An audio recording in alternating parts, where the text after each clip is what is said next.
You don't belong in this neighborhood." Officer Ryan Caldwell grabbed 17-year-old Jordan Matthews by the collar and slammed him against the brick wall of the coffee shop. Jordan's backpack fell to the ground, spilling textbooks and papers across the sidewalk. His laptop clattered onto the concrete. "I'm just waiting for my mom," Jordan said, his voice steady, despite the fear rising in his chest. "Sure you are," Caldwell sneered, pressing his forearm harder against Jordan's chest. "Probably casing these cars, looking for something to steal." A second officer, Marcus Webb, circled around, checking Jordan's belongings scattered on the ground. He picked up Jordan's wallet, flipping it open. "What's a kid like you doing with a credit card?" "It's my mom's. She lets me use it for emergencies," Jordan explained, trying to stay calm. Officer Webb laughed. "Yeah, right. Stolen. More like it." Across the street, a young woman named Ashley Chen pulled out her phone and started recording. She'd seen this before in this neighborhood, but something about this felt different. The kid looked terrified, but he wasn't resisting, wasn't fighting back. He was just trying to explain. Have you ever watched someone's entire life change in an instant because of an assumption, because of bias, because someone in power refused to listen? Before we continue, if you want to see justice served, if you believe that everyone deserves to be treated with dignity, no matter their age or race, hit that like button and subscribe. You're about to witness what happens when officers make the biggest mistake of their careers. 4 hours earlier, the morning sun streamed through the windows of the Matthews household. Jordan sat at the kitchen table, his calculus textbook open in front of him, a half-eaten bowl of cereal beside his laptop. He was studying for his advanced placement exam, only 3 weeks away. His mother walked into the kitchen, already dressed in her professional attire, a crisp white blouse and dark slacks. She poured herself coffee from the pot, black, no sugar, efficient, like everything else about her morning. "Mom," Jordan said without looking up from his equations. "Morning, baby," she replied, kissing the top of his head. "You sleep okay?" "Yeah, just stressed about this exam," Jordan admitted. "Stanford doesn't accept slackers." His mother smiled. Her son had been obsessed with Stanford since he was 12. Honors classes, debate team, volunteer work at the community center. He'd earned every opportunity coming his way. "You're going to do amazing," she said with quiet confidence. On the wall behind them, family photos told a story. Jordan's late father in his Marine Corps uniform, taken before he died when Jordan was 8. Jordan's high school debate championship trophy. A framed acceptance letter from a summer program at MIT. Jordan's mother at various ceremonies and events, always professional, always poised. But other details were less obvious. A police badge sitting in a leather case on the kitchen counter, turned face down. An official government phone charging on the counter, screen dark. A stack of folders labeled Metropolitan Police Department Strategic Planning in her briefcase. A framed certificate on the wall, turned at an angle. Commissioner's Award for Excellence in Law Enforcement. Jordan's mother checked her watch. "I have that budget meeting with the mayor at 10, she said. "Should run about 3 hours. What are your plans today?" "Library," Jordan replied, "but it's closed for maintenance until 2. So I'm meeting up with some friends at that coffee shop on Morrison Street, the one near the high school." His mother nodded. "Be safe. Text me when you get there." "Always," Jordan said as she grabbed her briefcase. Her phone buzzed.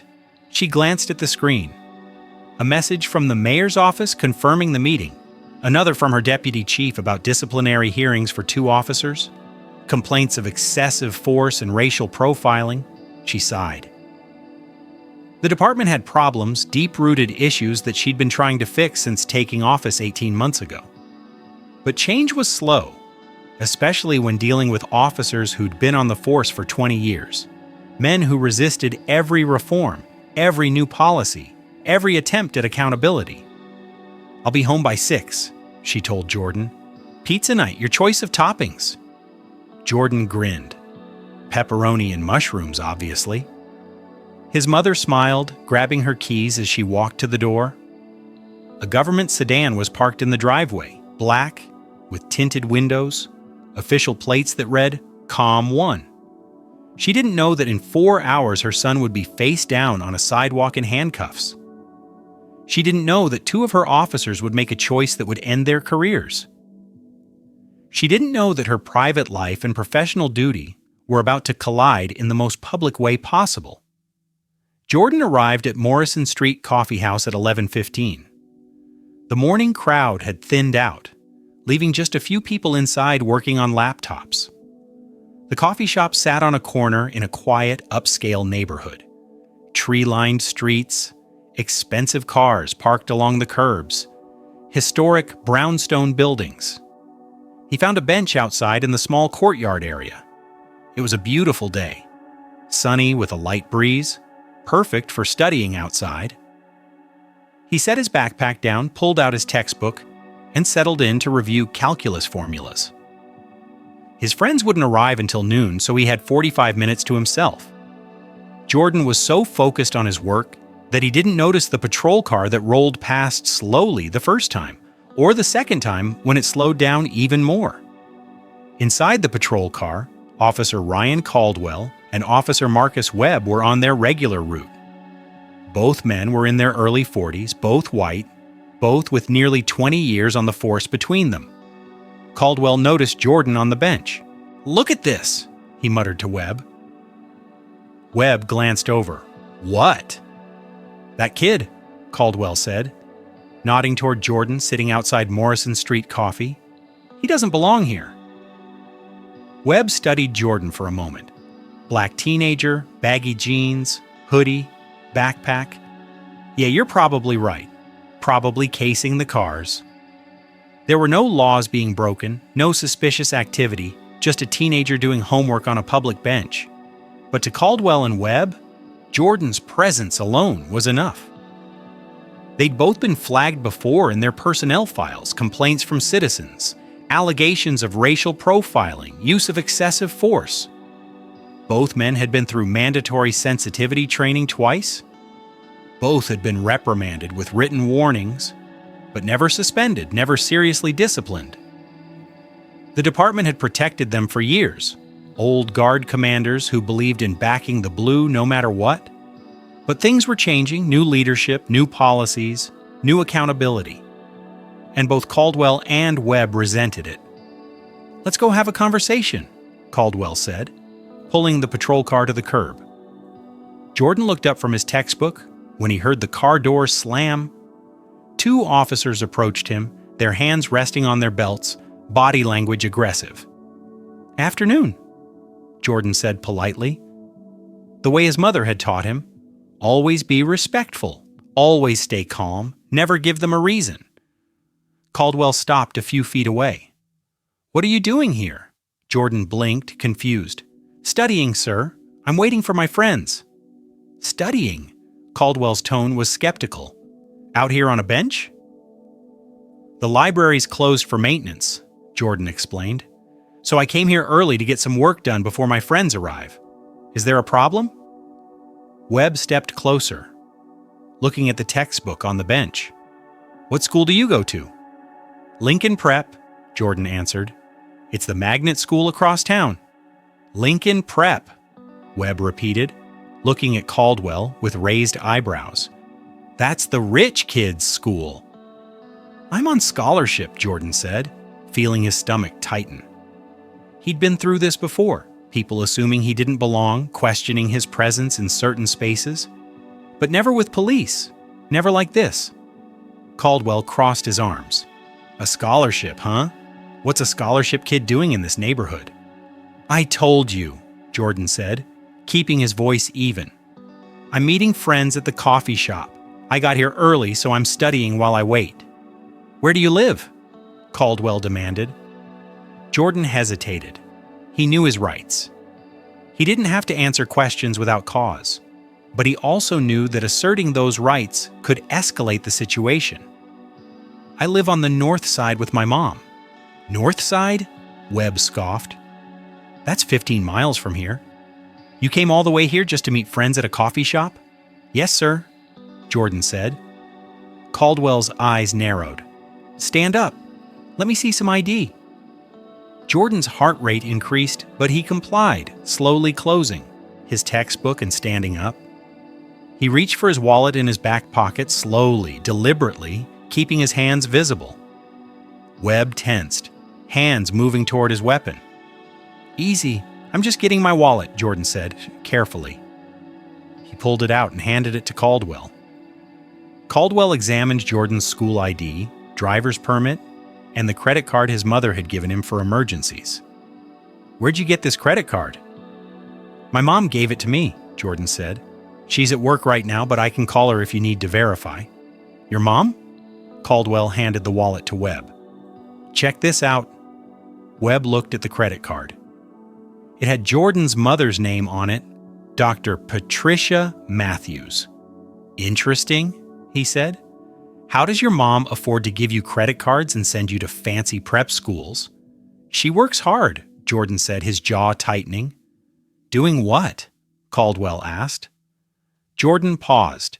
He could tell them his mother was the police commissioner, that she was literally their boss, that she had the power to end both their careers with a phone call. But something stopped him. He was tired of using his mother's position to shield himself. Tired of people treating him differently once they knew. Tired of feeling like he couldn't exist in the world as just Jordan. "She's a doctor," Jordan said, which wasn't technically a lie. His mother had a doctorate in criminal justice. A doctor? Caldwell's skepticism was obvious. "Sure, kid." By now, Ashley Chen across the street had her phone out, recording the interaction openly. She'd posted it to Instagram Live, and people were starting to watch, starting to comment. 2 other people nearby had pulled out their phones as well, sensing that something was wrong, that this interaction was heading somewhere bad. "I'm not doing anything wrong," Jordan said, his voice firm but respectful. "I'm just studying. I have a right to be here." Caldwell stepped closer, invading Jordan's personal space. "You're loitering. This is private property." "It's a public bench," Jordan countered. "In front of a business that's open to the public. I'm a customer. I bought a coffee inside." "Show me the receipt," Caldwell demanded. "I threw it away," Jordan said. "Convenient," Webb muttered. "This is ridiculous," Jordan said, frustration creeping into his voice. "I'm a high school student doing homework. I'm not bothering anyone. I'm not breaking any laws." Caldwell didn't like the attitude. "Turn around. Put your hands on the wall." "What?" Jordan's eyes widened. "Why?" "Do it now," Caldwell ordered. Jordan's mind raced. He thought about his mother's warnings. Never resist. Always comply. Film everything. Stay alive. Above all, stay alive. But this was insane. He hadn't done anything. "Am I being detained?" Jordan asked. "Or am I free to go?" Caldwell's face hardened. "You're being detained for loitering and suspicious behavior. Now turn around before I make you." Jordan's hands shook as he turned slowly, placing his palms against the brick wall of the coffee shop. He felt Caldwell's rough hands grab his collar and slam him harder against the wall. His cheek scraped against the brick. "I said I'm just waiting for my mom," Jordan repeated. Caldwell kicked Jordan's feet apart, forcing him into a wider stance. "Shut up!" Webb grabbed Jordan's backpack, dumping the contents onto the sidewalk. Textbooks scattered, papers flying in the breeze, Jordan's laptop hitting the concrete with a crack. Jordan flinched at the sound. That laptop held 2 years of schoolwork, college application essays, everything. "Careful," Jordan said. "That's expensive." "Where'd you steal it from?" Webb asked. "I didn't steal it," Jordan said, his voice rising. "It's mine. My mom bought it for me for school." "Sure she did." Caldwell pressed Jordan harder against the wall. I'm tired of your lies, kid. Across the street, Ashley's Instagram Live had exploded. 47 people watching became 200, became 800, people typing frantically in the comments, "Call someone. This is wrong. Where is this? Someone help that kid." "Is anyone calling the real police?" Ashley spoke into her phone. "This is Morrison Street Coffee on the corner of 5th and Morrison. 2 cops are harassing a black teenager who was literally just doing homework. Please, someone call this in." Another witness, a middle-aged white man named Robert Sullivan, also recording, called 911.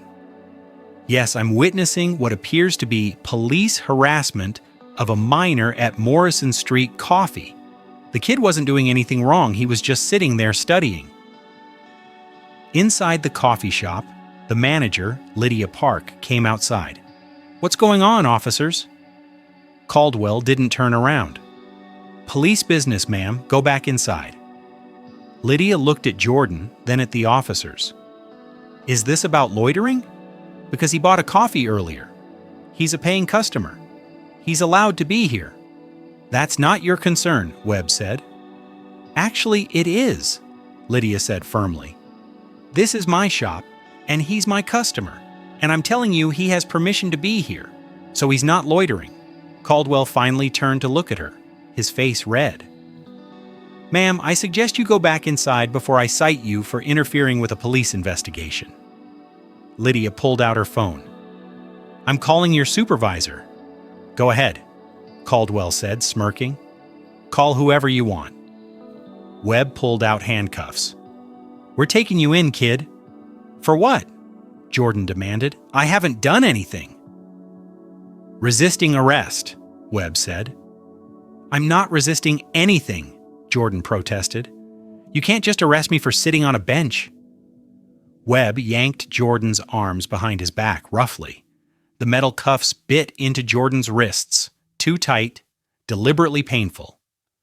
"You're hurting me," Jordan said. "Should have cooperated," Webb muttered. The crowd was growing now, 8 people standing on the sidewalk, watching, recording, all of them on their phones. The Instagram Live viewership had hit 3,000 people watching in real time. "This is insane," Ashley said into her camera. "They're arresting him for literally nothing. He was doing calculus homework. He's a kid." Caldwell picked up Jordan's wallet again, looking through it more carefully. He found Jordan's school ID, Lincoln Prep Academy, honor roll student, debate team member, National Merit Scholarship finalist. He also found a family photo tucked behind the ID, a picture of Jordan and his mother at his 16th birthday party, both smiling, Jordan in a suit, his mother elegant and professional. Something about the woman in the photo looked familiar to Caldwell, but he couldn't place it. He shoved the wallet in his pocket.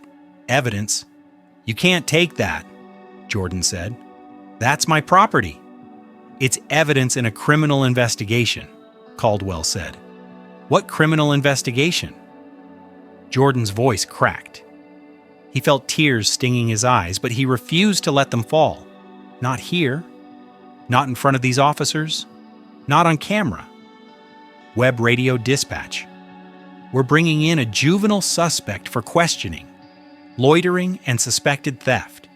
"Theft?" Jordan exploded. "I didn't steal anything." Webb shoved Jordan toward the patrol car. "Shut up." Lydia, the coffee shop manager, stepped forward, blocking their path. "I'm a witness. This young man did nothing wrong. I will testify to that. You cannot do this." "Ma'am, move," Webb warned, "or you'll be arrested too." Lydia didn't move. "Then arrest me because I'm not letting you do this to an innocent kid."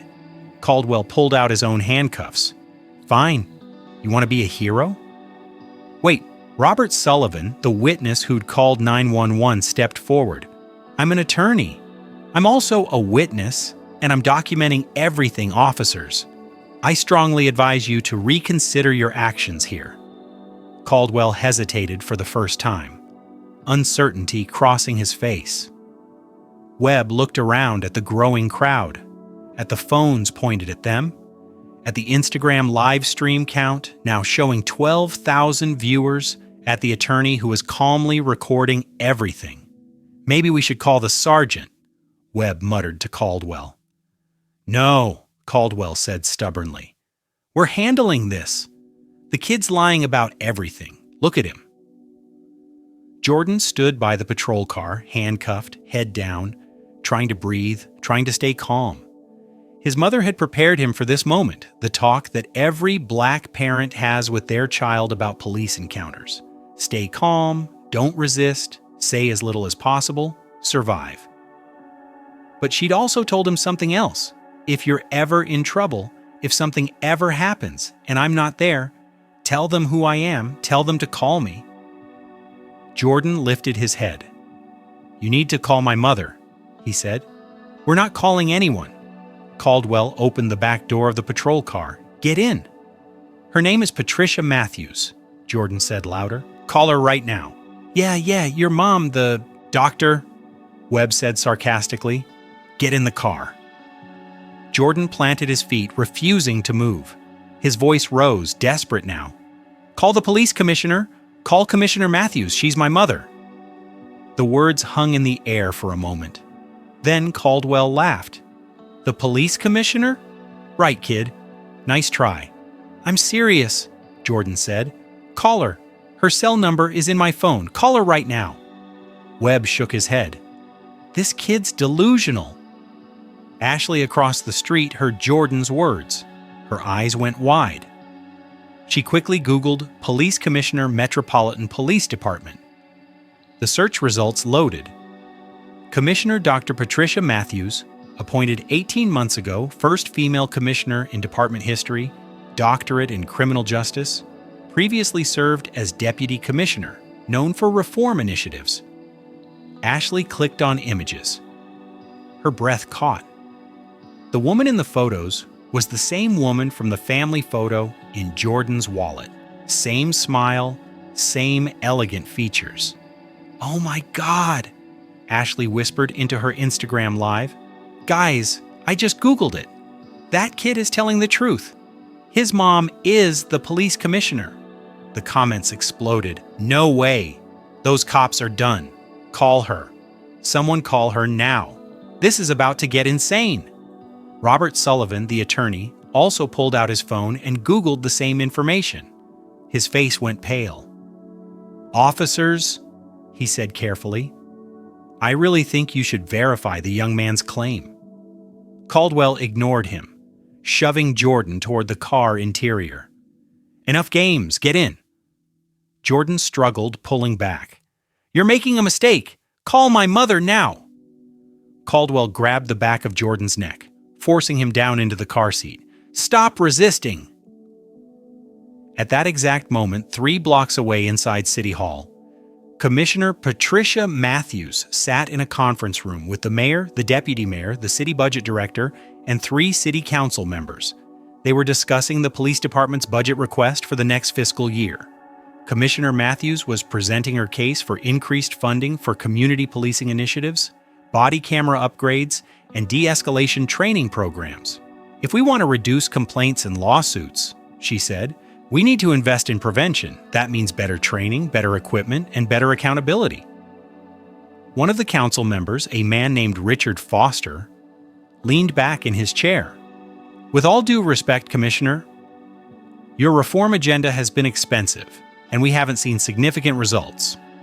Patricia kept her composure. Change takes time, Councilmember Foster. We're dealing with institutional problems that have existed for decades. Her phone buzzed on the table. She glanced at it. An unknown number. She sent it to voicemail. The discussion continued. Budgets, projections, statistics. Patricia was in her element, confident, articulate, making her case. Her phone buzzed again, same unknown number. She frowned slightly but ignored it again. Then her deputy chief, Marcus Torres, texted her. Commissioner, you need to check your phone. Urgent. Patricia's stomach tightened. She glanced at the mayor. I apologize. I need to take this. Something urgent.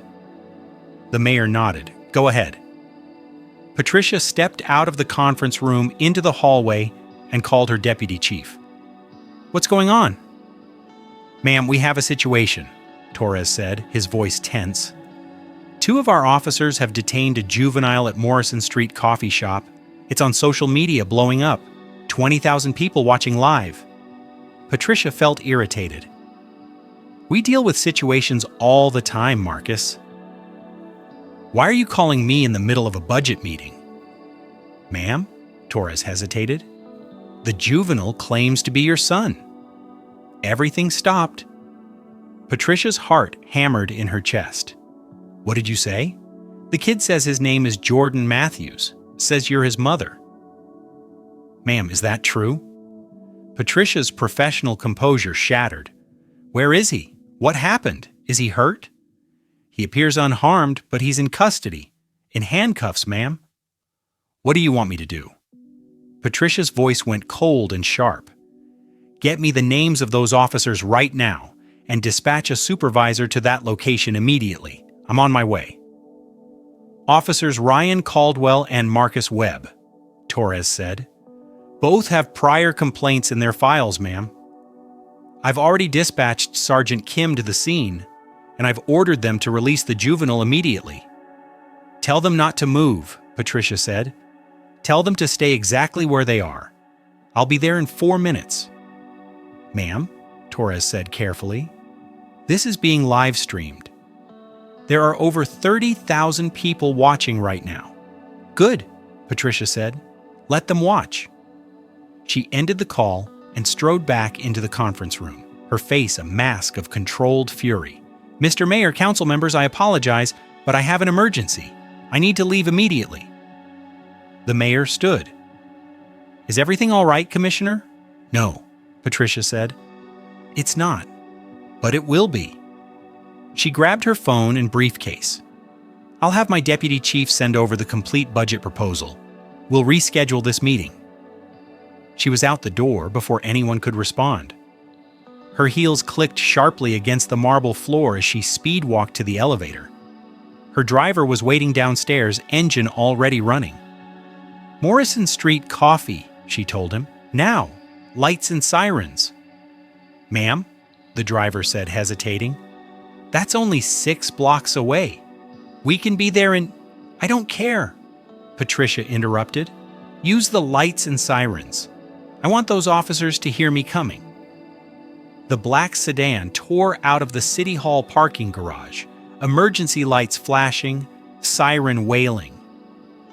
Patricia sat in the back seat, her jaw clenched, her hands gripping her phone so hard her knuckles were white. She pulled up Instagram, searching for Morrison Street Coffee. The live stream was easy to find, 38,000 viewers and climbing. She watched as her son stood handcuffed next to a patrol car, 2 officers manhandling him, trying to force him into the back seat. Jordan's face was scared but defiant.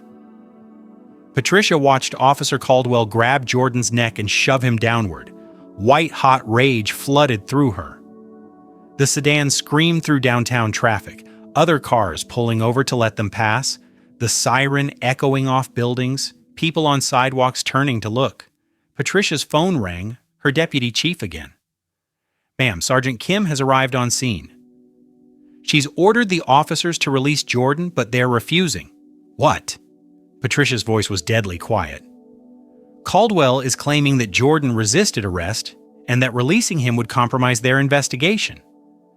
Sergeant Kim has informed them that you're en route, but they're not backing down."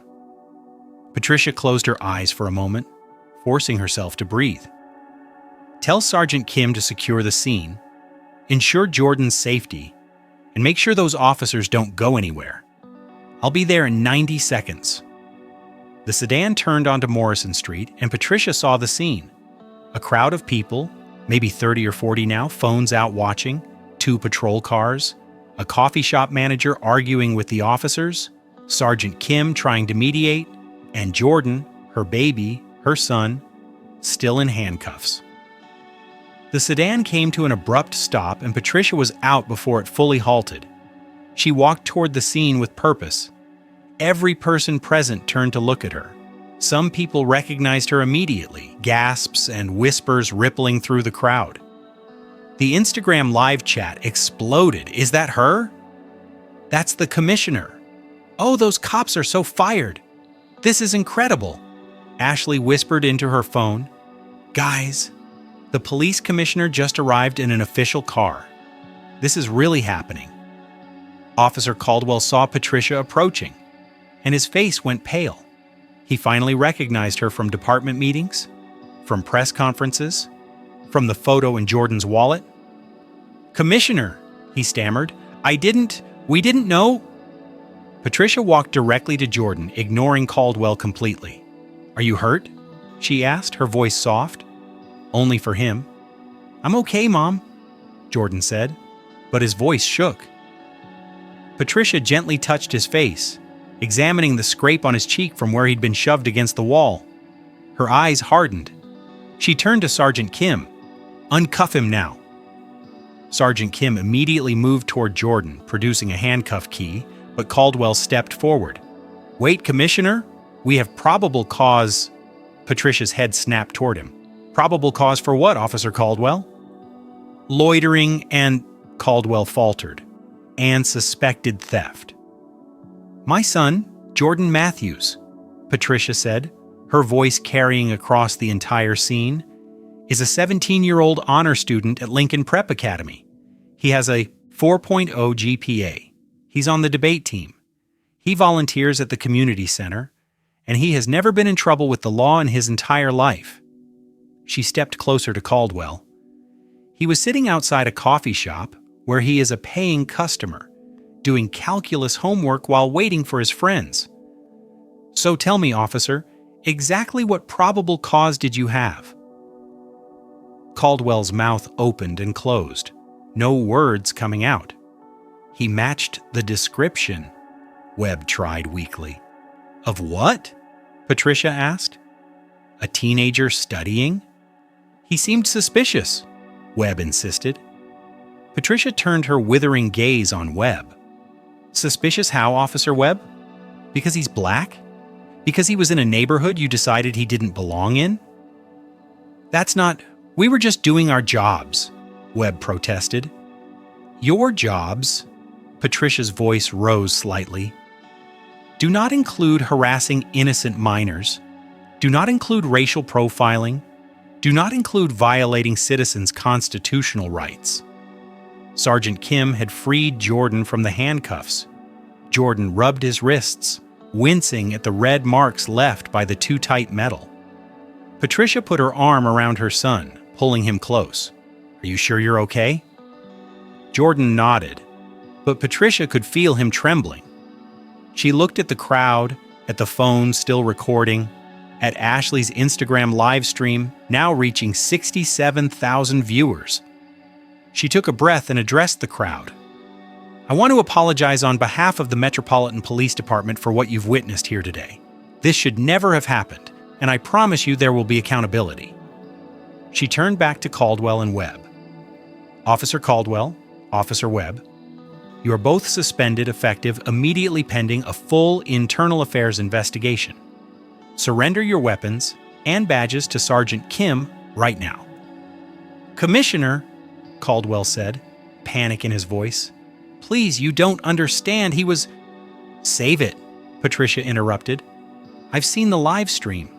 I know exactly what happened.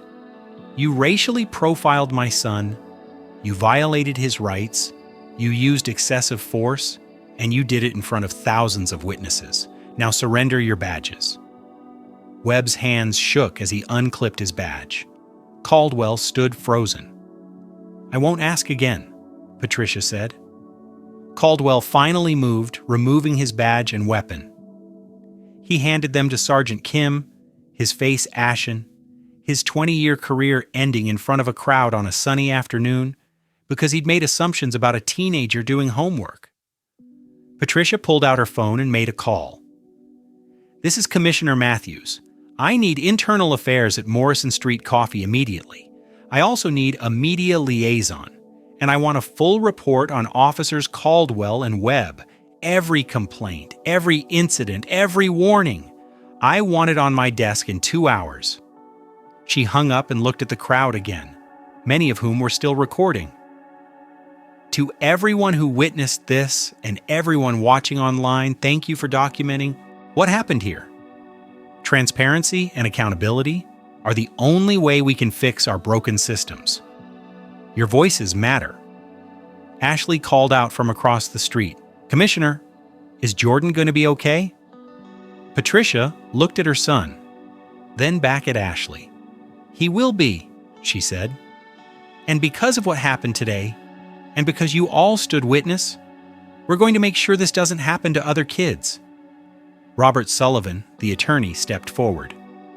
"Commissioner, I'm Robert Sullivan, attorney at law. I witnessed the entire interaction from the beginning. I'd like to offer my services pro bono if Jordan wishes to file a civil rights complaint." Patricia nodded. "Thank you, Mr. Sullivan. We'll be in touch." She guided Jordan toward her sedan, away from the cameras, away from the crowd. Jordan's shoulders were shaking now, the adrenaline wearing off, the reality setting in. "Mom, I was so scared," he whispered. "I know, baby, I know," Patricia said, her own voice breaking. She held him tighter. I'm so sorry this happened to you." "It's not your fault," Jordan said. Patricia didn't respond, because part of her felt like it was her fault.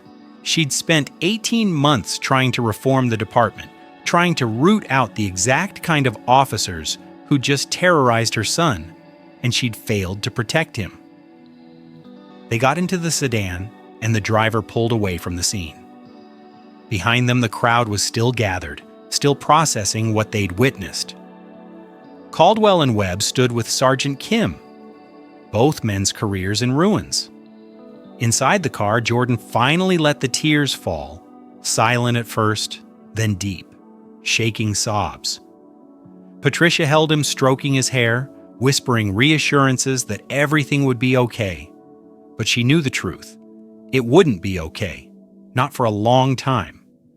Jordan had just learned a brutal lesson about how the world saw him, about how his skin color could make him a target even when he was doing something as innocent as studying on a bench. And Patricia had learned that despite her position, despite her power, despite her best efforts to change the system, she couldn't protect her son from it. 3 months later, the hearing room at police headquarters was packed with reporters, department officials, and citizens who'd followed the case. Officer Ryan Caldwell and Officer Marcus Webb sat at a table with their union representative, both men looking defeated. Patricia sat in the front row, not as commissioner, but as Jordan's mother. The conflict of interest meant she'd recused herself from the proceedings, but she'd made sure the case was handled by the most thorough investigators in internal affairs. The hearing officer, a stern woman named Captain Diana Foster, reviewed the findings. Officer Caldwell, Officer Webb. After a comprehensive investigation into the incident at Morrison Street Coffee on June 14th, the Internal Affairs Division has found that you violated multiple department policies, including racial profiling, excessive force, unlawful detention, and conduct unbecoming an officer. She paused, looking at both men. The evidence against you is overwhelming. We have testimony from multiple witnesses, video from several angles, and your own body camera footage, which contradicts your written reports. Caldwell stared at the table. Webb shifted uncomfortably. Captain Foster continued, "Based on these findings, I am recommending termination for both officers effective immediately. Additionally, the District Attorney's Office has been provided with our findings for possible criminal charges." Jordan sat next to his mother, watching the proceedings. He'd given his testimony the week before, describing every detail of that day. The fear, the humiliation, the way Caldwell had grabbed him, the way Webb had kicked his laptop. The union representative tried one more appeal. These officers have 20 years of service between them. They made a mistake, yes, but termination seems extreme. Captain Foster's expression didn't change. "A mistake," she repeated, "is putting the wrong date on a report. What these officers did was a systematic violation of a minor's civil rights, compounded by racial profiling and excessive force. This wasn't a mistake, it was a choice. She looked at Caldwell and Webb. You are hereby terminated from the Metropolitan Police Department effective immediately. 6 months after the incident, Jordan stood at a podium in City Hall beside his mother. Dozens of cameras pointed at him. Reporters from national outlets packed the room. Patricia stepped up to the microphone. Today, I'm proud to announce the Jordan Matthews Accountability Act, a comprehensive reform package that will fundamentally change how our police department interacts with juveniles and communities of color. She outlined the key provisions. Mandatory body cameras for all officers with severe penalties for officers who turn them off. Expanded de-escalation training. Specific protocols for interactions with minors. Immediate supervisor notification when any juvenile is detained. Independent oversight committee with community members. Quarterly public reporting of all complaints and their resolutions. Zero tolerance policy for racial profiling. Patricia looked at Jordan, then back at the cameras. My son's experience was traumatic and unacceptable, but we're using it as a catalyst for real change. Jordan stepped to the microphone, his voice steady despite his nerves. 3 months ago, I was doing homework when 2 police officers decided I didn't belong in a certain neighborhood because of the color of my skin. They arrested me, they humiliated me, and they scared me. But I was lucky. I had a mother with power and position. I had witnesses who filmed everything. I had lawyers and media attention. He paused. Most kids in my situation don't have those advantages. And that's why this law is so important. It's not about me. It's about every black and brown kid who gets stopped for existing, who gets questioned for studying, who gets arrested for waiting for their mom. The room was silent, everyone listening. Jordan continued. I'm going to Stanford next year. I'm going to study political science and then law school, because I want to make sure what happened to me doesn't keep happening to others. The applause was thunderous. Patricia put her arm around her son, tears in her eyes. 1 year after the incident, Jordan walked across his high school graduation stage to thunderous applause. Valedictorian, full scholarship to Stanford, internship lined up with the American Civil Liberties Union. In the audience, Patricia watched her son accept his diploma, her heart swelling with pride and pain. Jordan had grown up too fast, had learned lessons no 17-year-old should have to learn, but he'd channeled his trauma into purpose. Officer Caldwell was working as a security guard at a shopping mall, his pension revoked, his law enforcement certification permanently suspended. He'd been charged with civil rights violations and deprivation of rights under color of law. The trial was pending. Officer Webb had moved to another state, trying to start over, but the viral video followed him. No police department would hire him. He worked at a hardware store, bitter and alone. The Jordan Matthews Accountability Act had been implemented across the entire department. In the first year, complaints against officers dropped by 62%. Use of force incidents involving juveniles dropped by 78%. Community trust in police increased by 41%. 6 other cities had adopted similar policies, using Jordan's case as a blueprint for reform. Patricia had been invited to speak at a national conference on police reform, her work in the department held up as a model for change. But the statistics and the accolades didn't erase the image burned into her memory. Her son handcuffed, terrified, pressed against a wall by officers who saw him as a threat instead of a child. That night after Jordan's graduation, Patricia and Jordan sat on their back porch eating pizza, just like they'd done 1,000 times before. "You proud of me, Mom?" Jordan asked. "So proud," Patricia said. "More than you know." Jordan smiled, then his expression grew serious. "Mom, do you think it's really changing? The department, I mean? Really?" Patricia considered the question honestly. "I think we're making progress," she said. But real change is generational. What we're doing now is planting seeds that will grow over the next 20 or 30 years. So kids like me will still go through what I went through, Jordan said, quietly. Patricia's heart broke a little. Fewer of them, I hope. And when it does happen, they'll have more protections, more accountability. She reached over and squeezed his hand. But you're right, it's not enough. It's never enough until it stops completely. Jordan nodded. He'd become an activist in the past year, speaking at schools, at city council meetings, at protests, his voice joining thousands of others demanding change. The camera pulled back, showing their house, their neighborhood, the city lights glowing in the distance. Jordan turned toward the camera, speaking directly to viewers. If this story made you think, if it made you angry, if it made you want to do something, then do something. Speak up when you see injustice. Film it. Report it. Don't look away. Don't assume someone else will handle it. He paused. Be the change you want to see in the world, because every voice matters. Every witness matters. Every person who refuses to stay silent matters.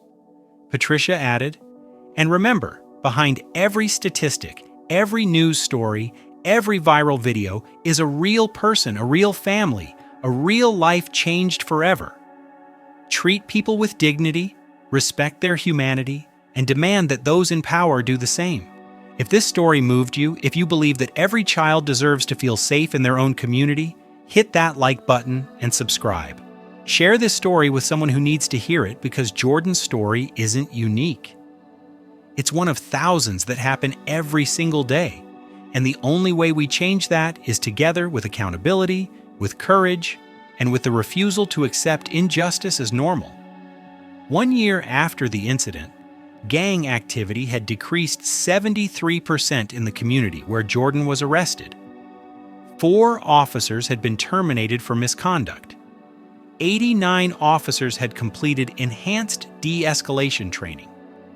The Independent Oversight Committee had received and investigated 412 complaints, resulting in 37 disciplinary actions. Jordan Matthews enrolled at Stanford University with plans to major in political science and African American studies. He'd been invited to speak at the Democratic National Committee about criminal justice reform.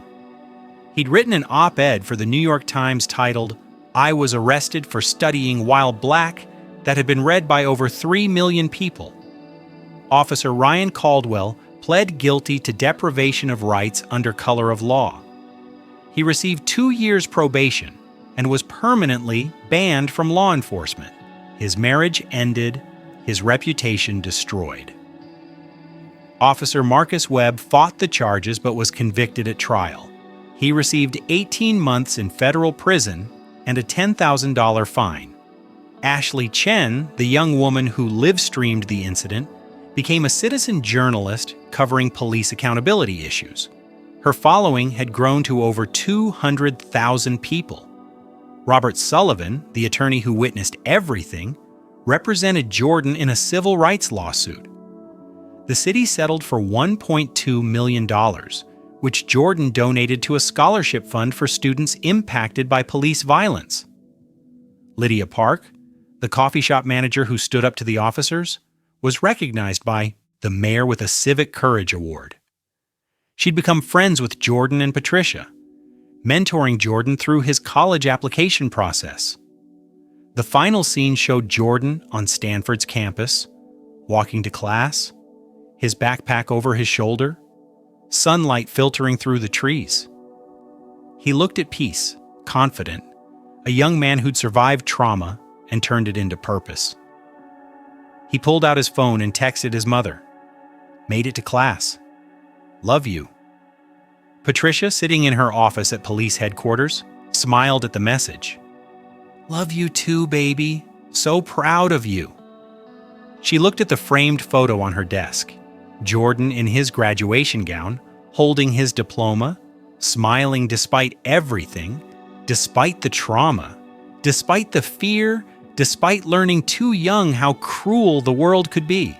Patricia turned back to her computer, pulling up the latest complaint reports. Her work was never done. Every day brought new challenges, new officers who needed discipline, new policies that needed implementing, new battles to fight. But she fought them because Jordan was watching, because thousands of other kids were depending on her, because change was possible if people refused to give up. The screen faded to black. Then text appeared. The names in this story have been changed, but incidents like this happen every day in America. Black children are 3 times more likely to be stopped by police than white children. They're twice as likely to be arrested for the same behaviors. They're more likely to be tried as adults, more likely to receive harsher sentences. But change is possible when we demand it, when we witness it, when we refuse to look away. Be the change. Stand up, speak out, and never stop fighting for justice. Because every child deserves to do their homework in peace, every teenager deserves to exist without suspicion, and every human being deserves dignity. If you believe in this message, share this story, hit that like button, subscribe, and join the movement for real accountability and real change. Because together, we can build a world where Jordan's story becomes impossible, where no mother has to watch her child be terrorized for the color of his skin, where justice isn't just an idea but a reality for everyone.